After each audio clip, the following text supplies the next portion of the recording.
Hello,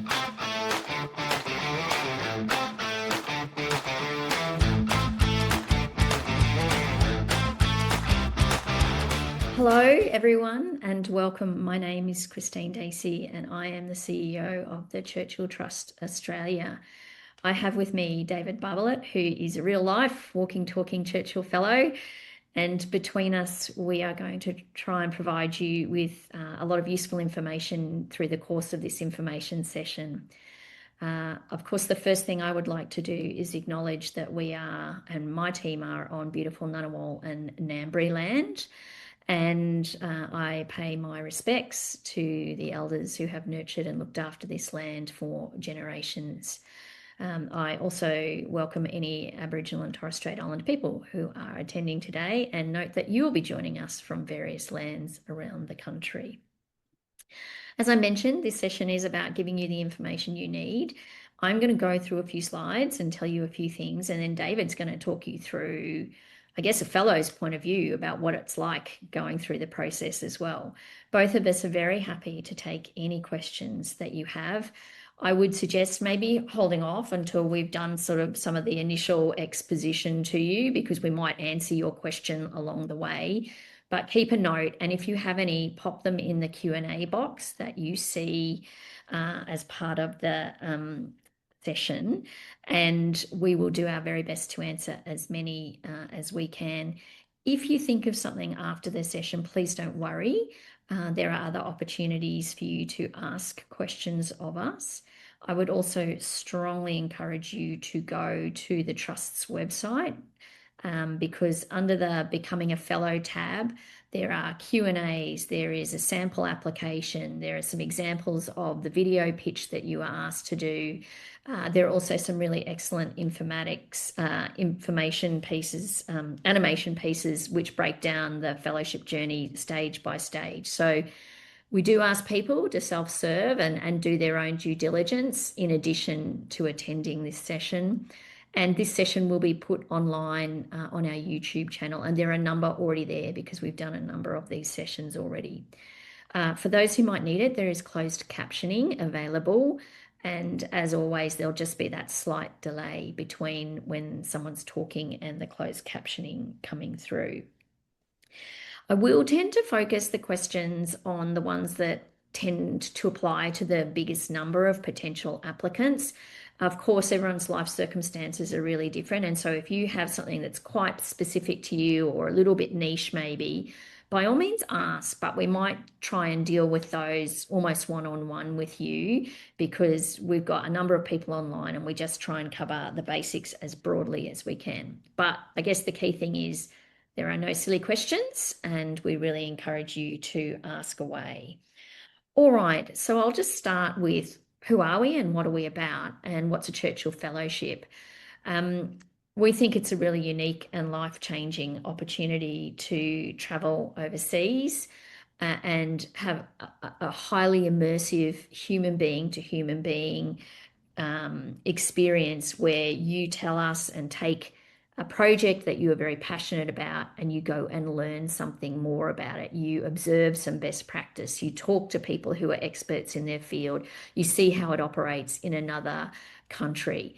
And all of that is a way of saying it is not an academic qualification. It is flexible and scalable to you and what your project is. It is purposely designed to be a highly immersive experience.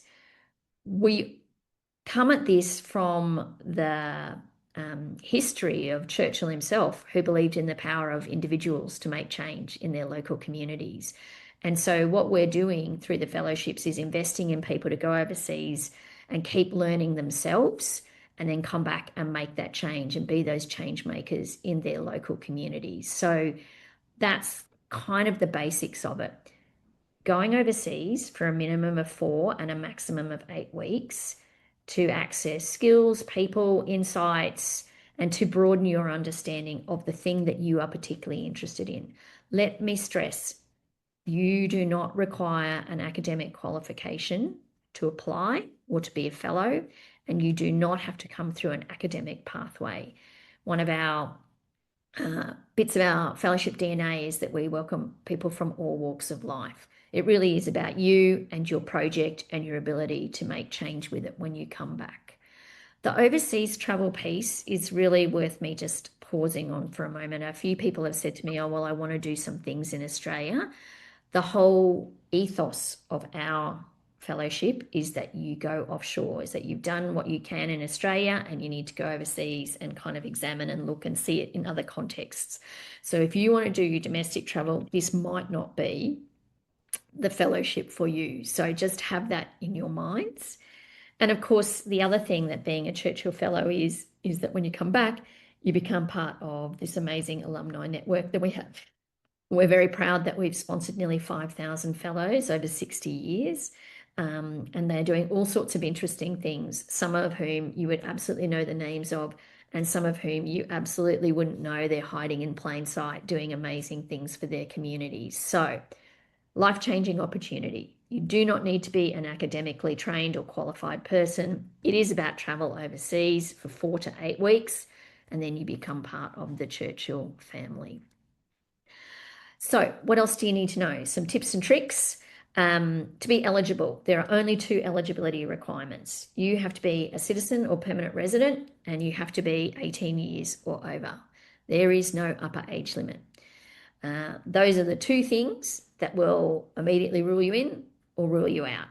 Everything else is up to you and the quality of your application. As I said, we can do some additional supports if you have particular needs. But for the vast majority of people, they just roll through our standard fellowship program. So if you have things in your life that you think might require us to understand your circumstances a little bit more deeply, then by all means, have a chat to us and we can talk you through some of those. The projects that we are looking for from prospective fellows are individual projects. They're not team projects. The one exception to that are joint fellowships, which are a special category which focus on First Nations projects, where 2 fellows work together on the same project and they each are participating in doing the travel together and writing the report together. So those joint fellowships probably, they're relatively new, but they're a very small proportion of the program. Again, if you think that you'd like some more information on that, we can talk you through it. I've just mentioned sponsorships down the bottom of that slide. We have some very generous benefactors who have sponsored fellowships for us in particular areas or topics. And in the application form, you'll see an opportunity for you to nominate if you think you might be a good match for one of the sponsorships. You can go and see the sponsorships online on our page, on our webpage. I just want to really encourage you not to get unduly worried about that. If you do tag a sponsorship or if you don't tag a sponsorship, that is not going to rule you in or out. We actually do all of that matching behind the scenes. If you think there's a good fit, by all means, pop it in, but your application will not be marked up or down based on whether you have indicated a sponsorship. Okay, when you are writing your application, and I'm sure David will have lots more to add about this, here are the things that the selection panels are looking for. Why is your project important, including why is it important and relevant now? Who is it going to help and how is it going to help? That's about bringing the benefit back to the community, and community can be howsoever you describe it. It could be a local netball club, it could be the state of the ACT, it could be the whole of Australia. You just need to be very clear on what the benefit is and who's going to benefit from it. I'll leave the itinerary bit for a second. Why you? What makes you a Churchill Fellow and the right person? And this is actually really critical, and this is why we invest so much time in talking to you at the final interview stage and preparing you for your travel overseas. We get about 1,000 applications a year, and we choose around about 100 fellows a year. So I'll just repeat those numbers. We get about 1,000 and we choose 100. It is a highly competitive process. This is not the time to be modest. This is not the time to let any imposter syndrome that you might have hold you back. because none of the other 999 people applying are going to be. Um, I guess that's why we came up with the tagline of be bold, be brave, back yourself in, have courage, because people have incredible things to say and offer through their fellowships, and we really do want you to put your best foot forward when you're doing your application. In terms of your itinerary, so when you're doing the application, you will have to enter your itinerary. Please pay attention to that piece. It's a really important piece.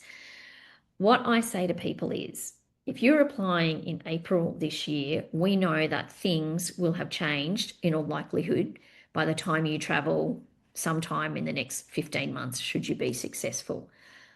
But what can't change is like wholesale change. For example, you can't say to me that I want to go to Croatia, Turkey, Greece, Malta, Slovenia, and want to go for 4 weeks. And then if you're selected, turn around and go, oh, no, I actually meant Finland, Sweden, Norway, Estonia, and the United States, right? Look, we just can't have wholesale changes. A big part of what the panel is assessing, in addition to you and your ability to be a change maker and to get something out of this travel, is where are you going? Who are you looking at talking to? How thoughtful is your itinerary? What sort of planning and thinking have you done? What sort of context do you have that you could draw on? So my very rough rule of thumb is it's got to be credible, it's got to be justifiable, it's got to be clear, and we will work with you around kind of maybe the last 20 or 30% if there are changes, but it's got to be 70% right, because whatever you put in that application, how many weeks, how many countries, where you're going, that is what we assess on, and that is what we cost your fellowship on. So if you are lucky enough to be approved, you really will not be able to change the major building blocks of that. Yes, some fiddling at the edges. Yes, some going to Montreal instead of Quebec. Yes, that sort of thing, but no changing of titles or countries. So just bear that in mind. I shorthand that to the 70-30 rule, and David will undoubtedly have some insights to share with you on that. All right, key dates. The round opens at 9 a.m. on the 27th of February and closes at 5 p.m. on the 30th of April. We require you to have your written referees in place 2 days before that 30th of April deadline. And we actually do that to help you. I know it might not feel like it, but a lot of people are still doing the final drafting of their application and their ideas, and getting referees sorted beforehand just frees you up to have that headspace. We've got this feedback over many years from fellows. So we'll talk a bit more about referees as we go through the session, but those are the key dates. Shortlisted applicants are interviewed in May and July. I will just be very clear with you that your final interview has to be done in person. We do not accept people Zooming in, and there's a really good reason for that. So the whole point of our fellowship is that human being to human being contact. You can absolutely do some things by Zoom, for example, this information session, but the quality of interaction, the ad hoc, spontaneous, additional value add, higher order value stuff comes from people talking to people. And every fellow that we have had on this information session talks about the things they learned when they were overseas that you just couldn't have got through a Zoom call. Similarly, the selection panel, to be fair to all applicants, is saying we need to have that human being to human being interaction with you. You will be interviewed if you are shortlisted in the state that you applied in, and the dates for all of those final interviews are on our websites. So please go and have a look at them. And if for some reason you cannot attend in person on those dates, and you know you can't attend, and I've had people tell me that they can't, I just simply say 2026 might not be the year for you. But the good news is we will be here in 2027. We've been doing this for 60 years. It is actually about giving you the very best shot at success and of convincing the panel of the worth of your fellowship proposal. Similarly, should you be selected, there is an onboarding session, an induction session in Canberra on the 15th and 16th of October, and that is also mandatory and in person for all of the reasons that I have just talked about. The value of the fellowships is on average around $38,000. It is a significant financial investment that we are making in you. And so these are the things that we require of you. Some in-person mandatory things to be considered for selection and preparation, and the production of a report at the end of it, and which I know David's going to talk to you about his experience with his report writing. We do announce fellows in September, and then the period of travel is from the 1st of November this year till the end of January 2028. So there's a good 15-month period. We've got a few tips and tricks on when is the best time to travel and what times you might want to try and avoid. But I'm going to stop talking for now, and I'm going to hand to David, who's going to talk you through what his journey was like, and then he and I'll do some questions and answers with you. Hi, David.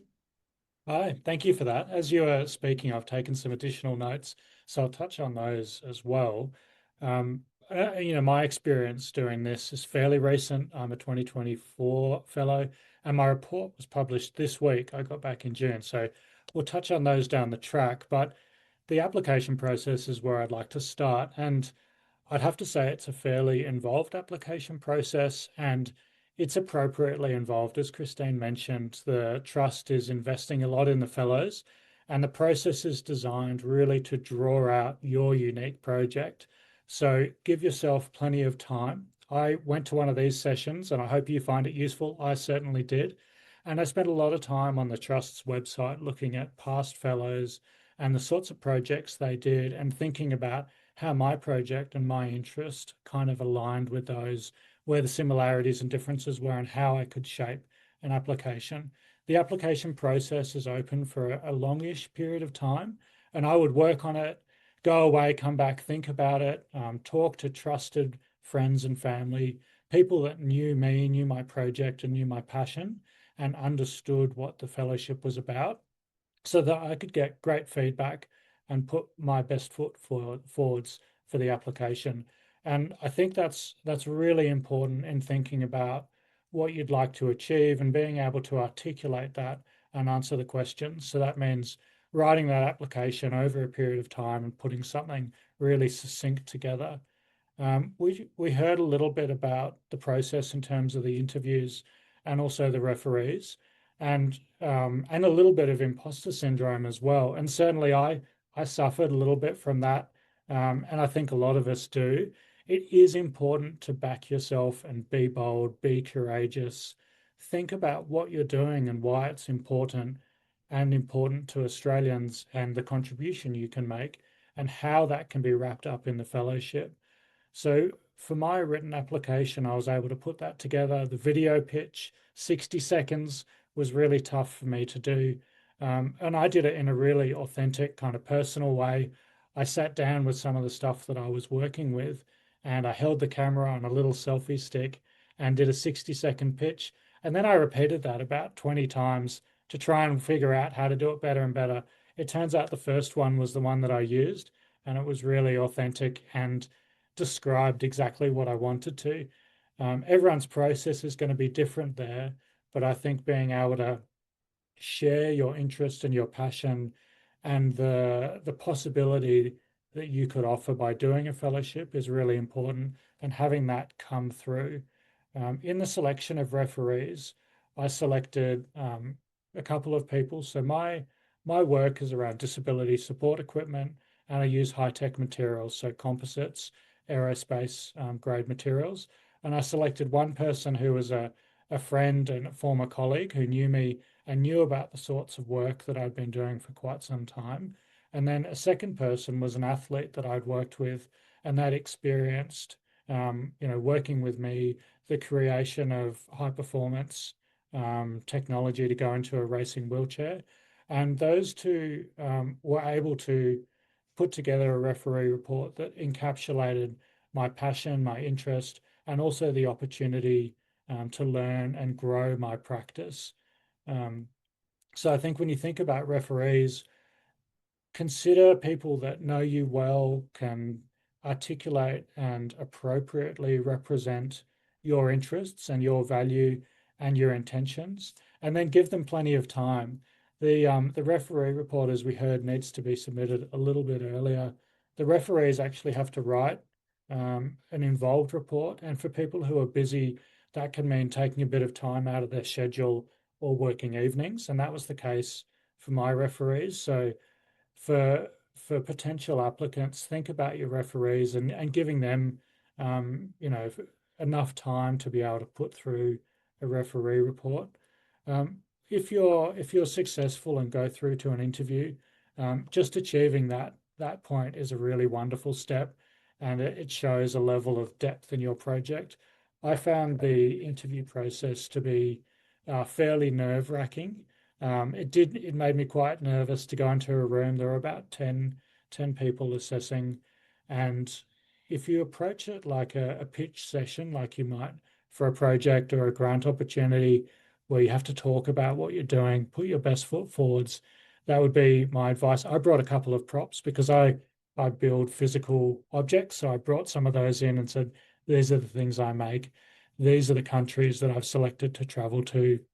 These are the contacts overseas that I'd like to go and learn from. This is how incorporating that knowledge into this technology will benefit my community, and this is why you should fund me. That kind of format of being able to explain what you'd like to learn, who you'd like to learn it from, where and why is really important. The interview process involved questions and answers, which I found really challenging, a couple of them, but the questions are designed to draw out your project and help you articulate why it's important. I encourage everyone to, when you get to that point, to think about what those questions might be beforehand and consider some of the responses that you might provide. And then the rest is over to the trust. Eventually you end up hearing back that you've been successful. And as Christine mentioned, that 70-30 rule kind of kicks into gear. For me, my application, I'd put in travel for 7 weeks, and that was actually incorrect. I ended up traveling for 8. I'd made a mistake, and I worked with the trust and discovered pretty quickly that that couldn't be varied, which was no problem in the end. I was able to travel for that additional week at the end. But a note for those putting applications together, think really carefully about where you'd like to go and how long that will take. And you do have a maximum of 8 weeks, so use all that you can. That was a little bit of a lesson learnt for me, but not a big problem in the grand scheme of things.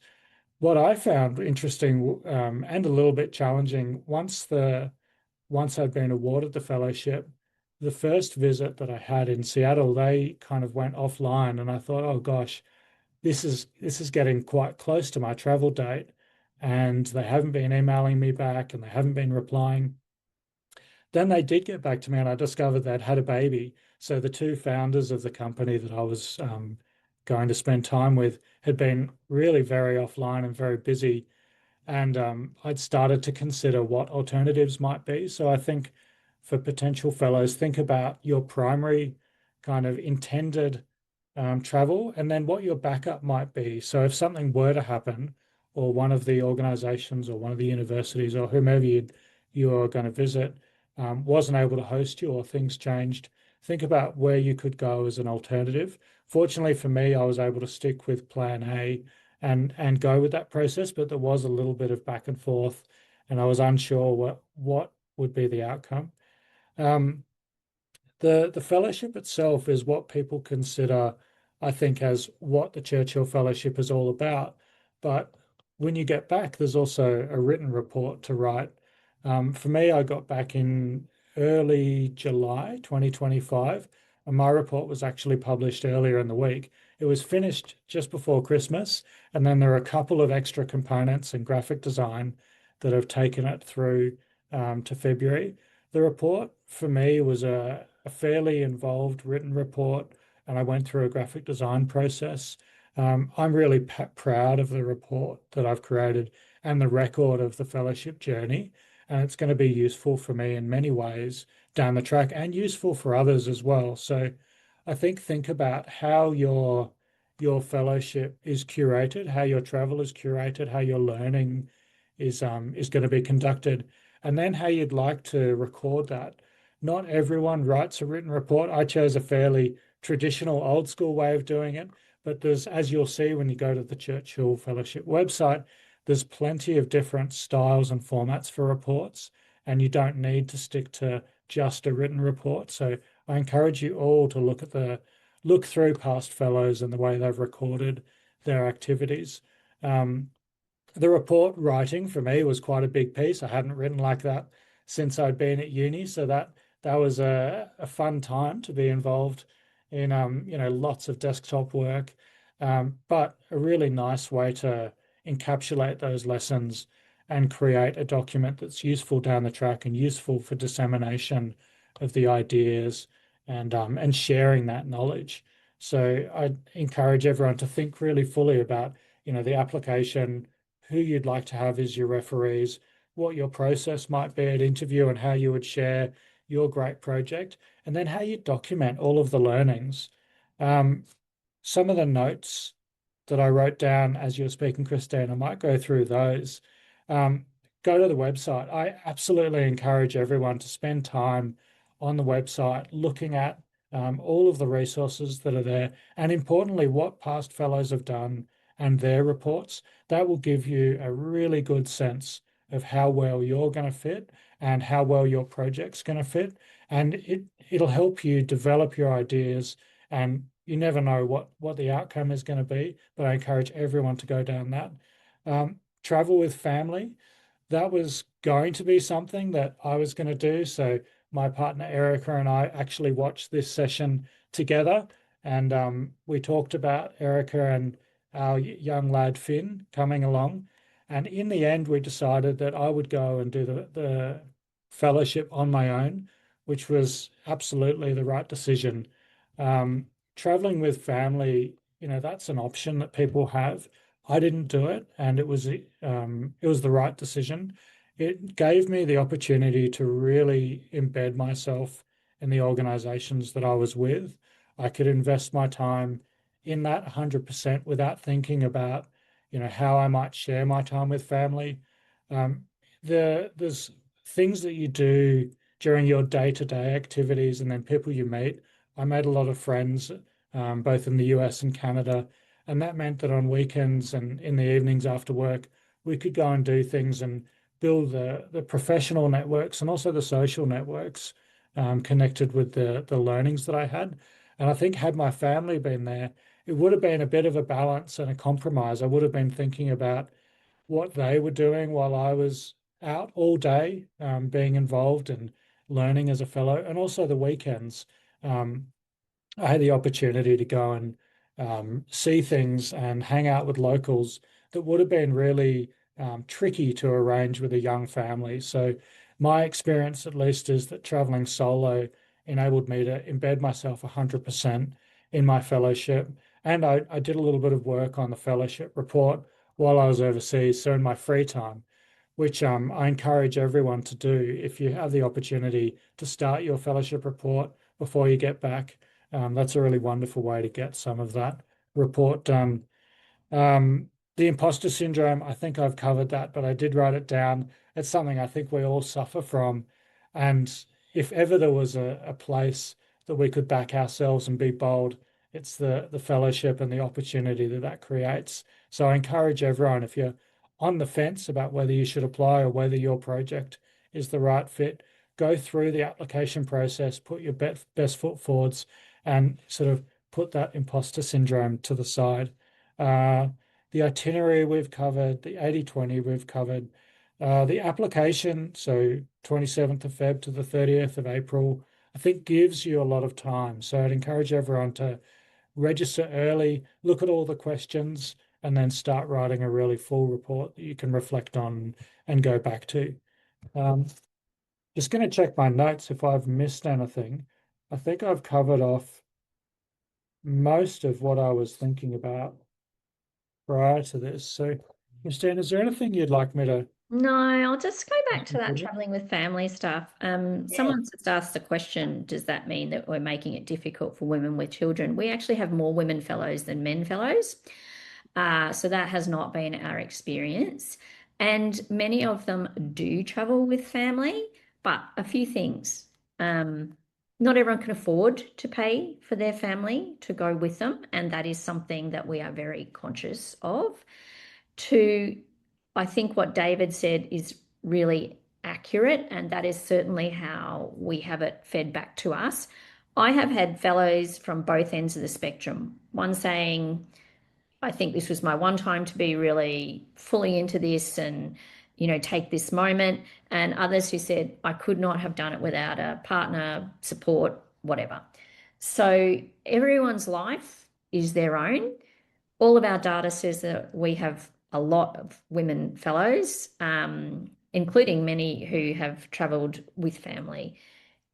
What we are saying is this is a very significant financial investment, and we are very protective of our fellowships, and that they are the primary focus of your time while you are traveling. Um, so I just want to be really clear about that. Um, some people find a compromise where their family come and join them at the end for a short holiday. But again, not everyone can afford that because anyone who travels with you is at your cost. So we try and be very mindful of the fact that not everyone has that optionality. Um, I think you covered the point about your itinerary and the immersive element of it really well.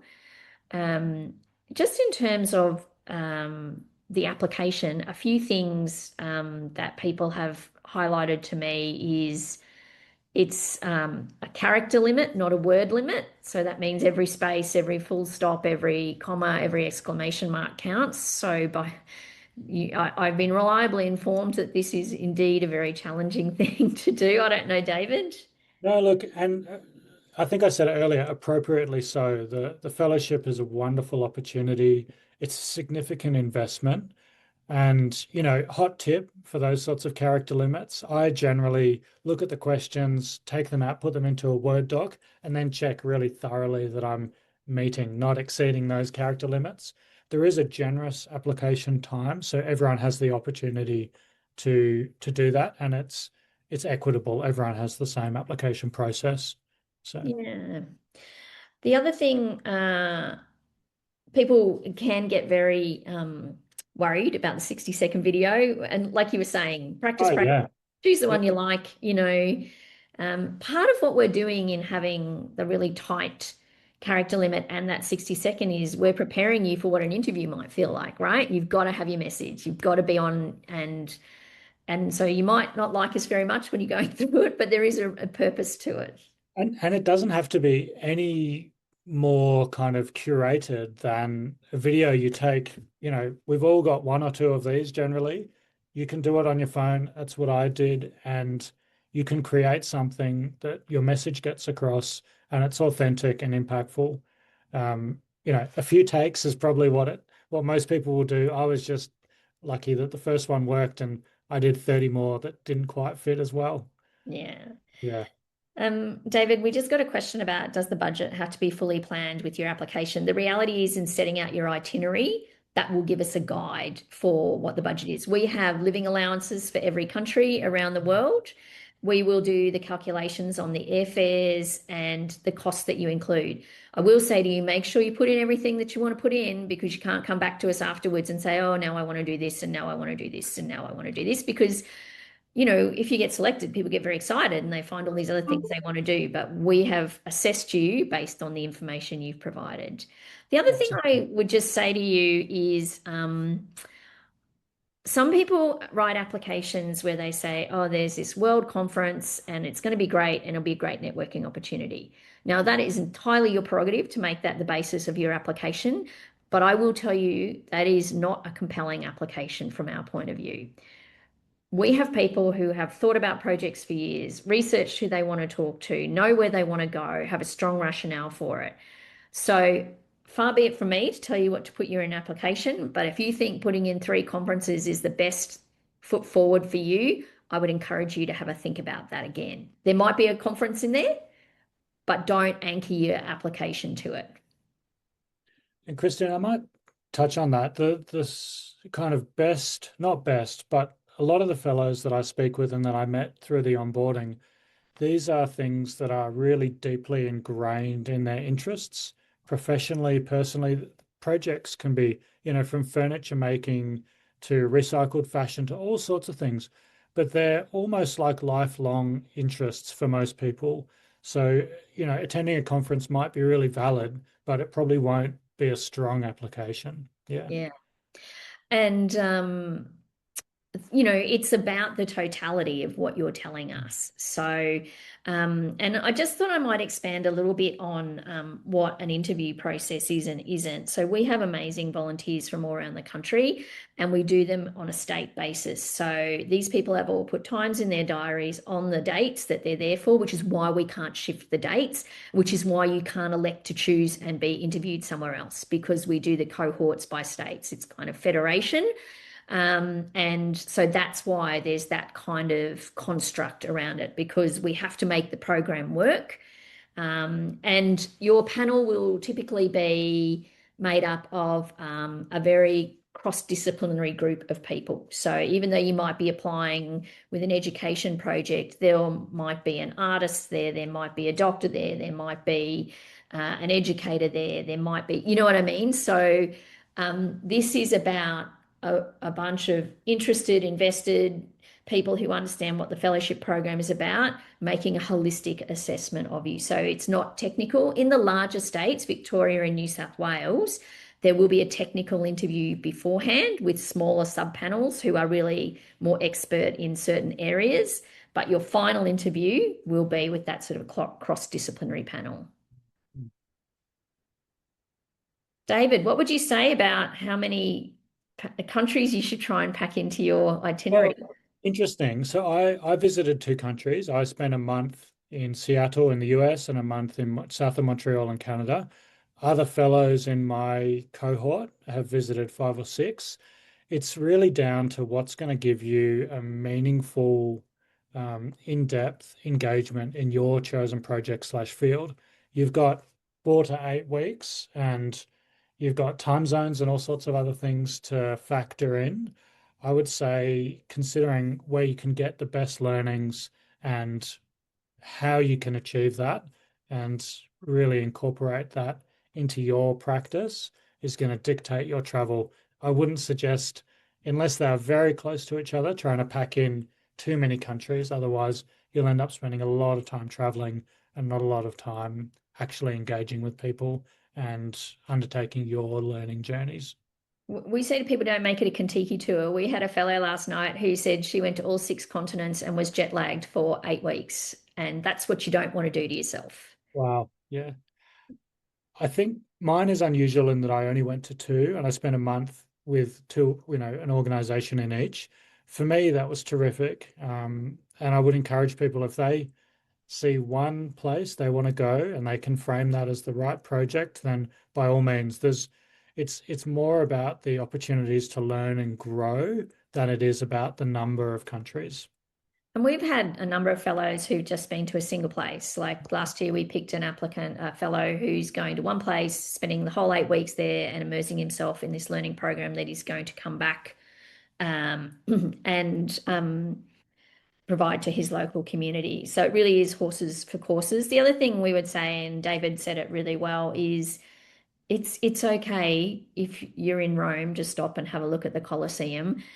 We don't expect you to be working, 24/7 the whole time you're away. And in fact, you need the downtime, right, to process. And it's quite exhausting if you do, multiple interviews in a day or back to back to back and then travel on top of it. Like David said, he got on top of some of his drafting while he was traveling. And we do encourage people use things like Otter, use things like, AI to kind of do that real-time contemporaneous taking of notes while it's fresh in your mind. That's totally fine.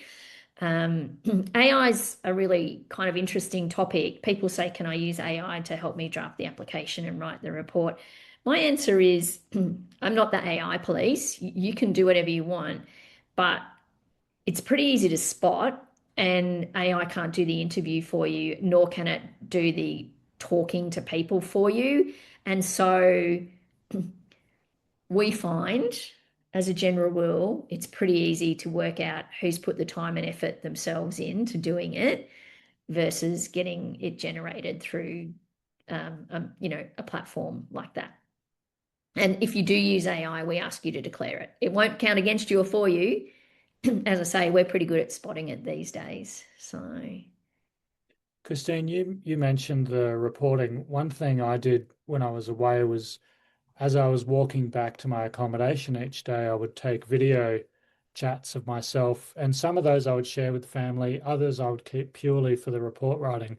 And that was a way of getting the information out of the horse's mouth, so to speak, really quickly. And so there's lots of platforms. Otter, you mentioned, fellows use a whole range of different things. If you're interviewing 3 people a day, your level of note taking and the documentation you need to do is going to be quite large. And so again, that comes back to the number of visits, the time you spend. So those are all considerations that are worth thinking about through the application process. And then again, going to the Trust's website, looking at past fellows and where they went and what they did and how that was reported on. That will help you frame your application so it's the right kind of size and scale. It's not an academic project, and there's lots of different opportunities and lots of different places that fellows end up. So go and look for similarities or translatable type experiences, and then that will help you shape what you need to for the application. yeah, there's a couple of questions here coming about, if you're expecting to work overseas. So, just to be really clear around the language, this is not a work um, initiative. You will not be traveling on a work visa. And because of the significant investment that we are making, our requirement is that you are not doing your day job while you are doing the fellowship. Now, I live in the real world. I know that, of course, you might have to, deal with some messages and might even have to do a quick Zoom meeting or something. Like the real world's going on back here. But given the amount that we are spending to send you, we ask you not to be conducting your business. We ask that you do it. If you are looking to, say, go into a lab or immerse yourself in an organization overseas, one, it's up to you to make that happen. The trust can't broker that. We have hundreds of fellows traveling all the time. And this is part of your drive and ability to be a fellow, is to kind of broker that for yourself. And you would need to sort out with them the basis upon which you would be doing that. So, and another thing just related to that is, the living allowance that we give you, which is calculated by country, is not a wage replacement payment. So if you are in paid employment now, your choice or not, but draw on your leave. If you are self-employed, what set of arrangements do you need to put in place to have coverage for your building, your business, or whether you kind of put it in hibernation for 2 months, and people do this all the time. We have a number of self-employed people. We have a number of people. But we talk about, is this the right year for you? Because, you might have elderly parents, you might have young children, like life is busy and complicated and specific to you. And we want to send you overseas with the best chance of success, not put you under undue pressure, um, because it is exciting and it is a possibility. But, if it's just going to stress you out, then that's not a good fellowship experience. So, to David's point, they had a plan, they were going to take the baby. They ended up not making that decision. And everyone's decision will be different. Yeah. There's a question there asking about how this benefits my career, and that's a really interesting one. And in some ways, I could say I really don't know, but that's because we haven't got the evidence of years and years. From where I sit at the moment, the fellowship's been absolutely fantastic. So my a little bit of background. My qualifications are in industrial design. I run a small single operation business designing and manufacturing adaptive equipment. So I think crutches, wheelchairs, typically at the Paralympic type level. And I kind of reached a point where I thought, okay, I know quite a lot. There's a lot more that I don't know, and there's nowhere in Australia that I can go and get that knowledge. So the fellowship came up. Actually, a friend recommended that I look at the fellowship at a social event, and that kind of started my fellowship journey.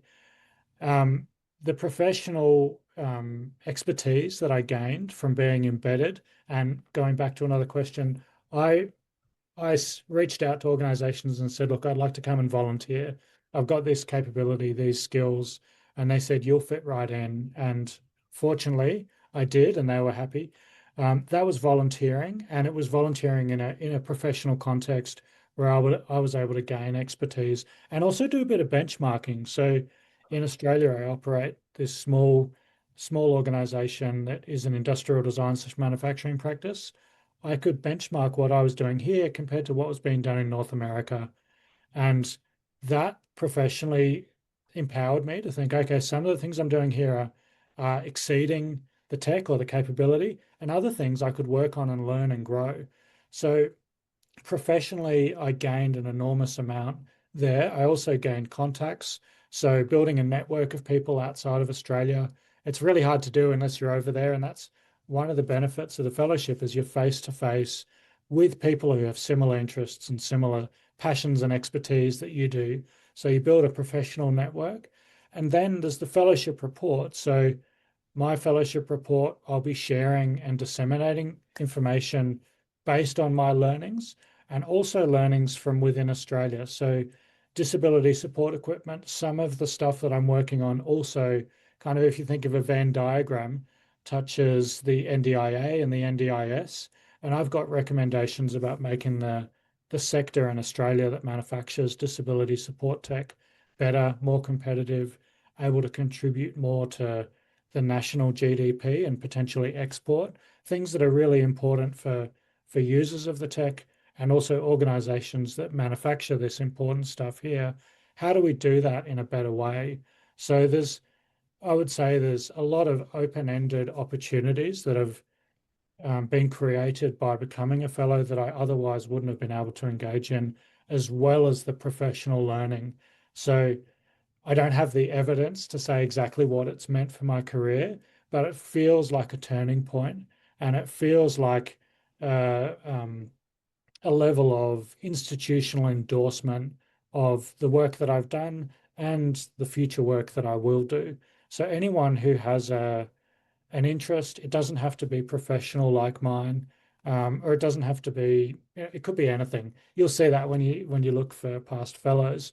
But the opportunities that becoming a Churchill Fellow that they create and the open-ended nature of that is really beneficial, and it's what you make of it. So your fellowship report at the end is something that you will have with you, hopefully, for the rest of your life and be proud of. That can change the trajectory of your career. It can open doors. Christine mentioned, I think, 5,000 fellows, past fellows. You'll be surprised where you come across other fellows who welcome you into their networks as well. So the value is enormous, and I don't know how you would measure it. And I feel like I'm at the beginning of that value journey and that opportunity journey. And I would encourage anyone who's thinking about increasing their capability and learning that it does that, but it gives you all of these other things that you'll become aware of as time goes on. Yeah, and we have a bit of data, David, that supports that, the kind of the gestation period is kind of minimum 3 and then on to 5 and beyond years. So, we're in this for the long game. So, yeah. So just a couple of questions. Someone was asking, are these questions and answers going to be made available? I think at the beginning we mentioned that there's a link to the Q&As and that our website really will cover an awful lot of this off. And that there's a lot of other additional information on the website. So churchilltrust.com.au, becoming a fellow. really encourage you to do that. There's another question here about people from culturally and linguistically um, different backgrounds, and the answer is yes, we value that. The all walks of life ethos extends very much to that. And so please be encouraged by that. Well, we just got a question about the best dates to travel. I guess I've got some really good dates to avoid. Okay, uh, anywhere where there's a Taylor Swift concert going on. European summer. A lot of people want to get over to Europe and North America during the summer. A lot of people are taking their own leave, like the people you want to meet. So you've got to really think about when are they around, not necessarily what suits you. And it's a juggle, right? Like when can you get time off work? When does it suit your life? Um, but things are always more expensive at those times of year. Things like, Chinese New Year, Golden Week, Thanksgiving in the US. So you just it depends on where you're going, but that situational awareness, because you will be managing the money. And you just don't want to be blowing it all on. I've picked the one day where there's a huge soccer game and hotel rooms can't be bought for love nor money. So have a think about that. But we do try and give you flexibility. That's why you've got that 15-month window. I chose spring in North America for my travel, and it was the right time. As I was leaving, it started to get pretty hot and pretty busy with tourists. Mm. And if you wanted to have a holiday at one end or some personal leave, think about when you want to do that, where you want to go, and how it's going to work. There are parts of the world that get very cold, so maybe going during those months wouldn't be the right fit unless you're, a scientist looking at, glaciers or something like that. Then it could be perfect. But do consider your travel and your cost. Because I was staying for a long period of time, the rate that I paid for my accommodation was actually lower than it would have been if I'd had shorter blocks. So from a financial management perspective, you've got to think about your budget and where you can stay. I was a bus ride into town. I wasn't staying in the bright lights of the city. I was thinking about the budget and how I would, make that last for the fellowship. So those are all kind of initial considerations. Yeah. There was one question about, is there a kind of a quota by state? Look, the answer is it's not a strict quota, but we're not going to have 50% of the, fellowship coming from the ACT, say. There really is a rough allocation based on state population splits. But, we have some flexibility because we always make sure that we do around the edges. But the bigger states have bigger numbers of fellows, and thus it will always be in a federated model. And you'll see that when you go to the website and look at the calendar year for fellows, you'll see the distribution. And so you can establish the numbers of fellows year by year and look at how many there are going to be. Yeah. Um, One question here, must any personal time be tacked on to the end and be taken within the 8 weeks? It doesn't count within your 8 weeks. So whatever you put for your itinerary, if you want to tack on some time at the end, you can. We have a global insurance policy that will cover you for a certain period of time at the end of your fellowship journey. So, but it's not about you doing 8 weeks fellowship and then stay on for 9 months. That's kind of not the deal. Mhm. So. I think I took a few days when I arrived in America. I got there on a Wednesday and I started on a Monday. So I had a few days just to get acclimatized and into the time zone. And that was probably, a good thing. So give yourself a couple of days, particularly going from Australia to the US. And that whole issue about not arriving absolutely exhausted and staying exhausted for the whole time is, you know, we would really encourage you to think that through. It's it's an involved, at least mine, and I suspect most fellows, it's an involved learning journey. And there's all of the learnings that you're doing, and then there's all of the contextual stuff about being out of your comfort zone and meeting new people and seeing how others do things. Like it takes it out of you. I think the Monday that I started, I got home, I didn't even bother having dinner. I went straight to bed. Like it's full on. And I think, giving yourself the time to be your best self and learn as well as you can would mean that traveling too much or traveling and jumping into something straight away would not be the best process. And David, I don't know if you have a view about this, but we've heard it from quite a few fellows. Just try and take hand luggage because it de-risks all sorts of travel situations for you. Yeah. I had a carry-on and one bag, and for 8 weeks that was okay, but it was a small bag. And if I'd lost the carry-on, it would have been a problem. Like all my valuable stuff was with me. But the one that went under the plane, that was closed and I could have gone, and worst case, I could have got other stuff. I brought a laptop with me because I wanted to start writing the fellowship when I was away. Depending on where you're traveling, there may be considerations around your tech, depending on which countries you're going to go to and the visa process or the entry process, you may want to consider what tech you take and what that looks like. And the other thing I would say too is really think about your personal attitude towards risk, right? Like we had a lot of discussions with fellows last year. The world is a bit unsettled at the moment. Have a think about your topic, have a think about what your comfort level entering certain countries is. I had someone say to me, well, what if I get turned around at the border in, for example, the United States? And I said, look, she said, can I ring you? And I said, well, you can ring me, but I'm pretty sure that the US Customs and Border Protection people don't care what I think. And so everyone's approach to that is really different. Uh, so think it through really carefully when you're putting down where you'd like to go. And check your visa, Absolutely. check the visa considerations for each country and do that as early as you can Yeah.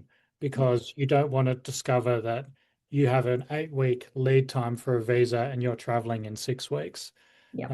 No one And needs to and stress you'll about. almost always, you will be on a tourist visa. It is not a work visa, like because you are not earning an income working in the country that you are going to. So I'm giving everyone a kind of 3 minute warning here because I know that a lot of people will have other things to go and do at 1 o'clock. We have gotten through about 60 questions, which is not bad going.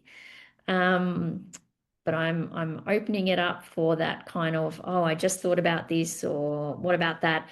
And again, just let me assure you, if you think about something when you get at the other side of this, don't worry about it. There might be a Q&A on it on the website. It might be covered in the animations. There are other sessions like this available on our YouTube channel. There's lots of ways to kind of give yourself the information that you might be looking for. Normally at this stage, when I give the 2 minute warning, questions are flooding in and there is, oh, no, no, we just got a thank you. So I'm going to take that as we're all done. I wish you well. David, thank you so much for sharing.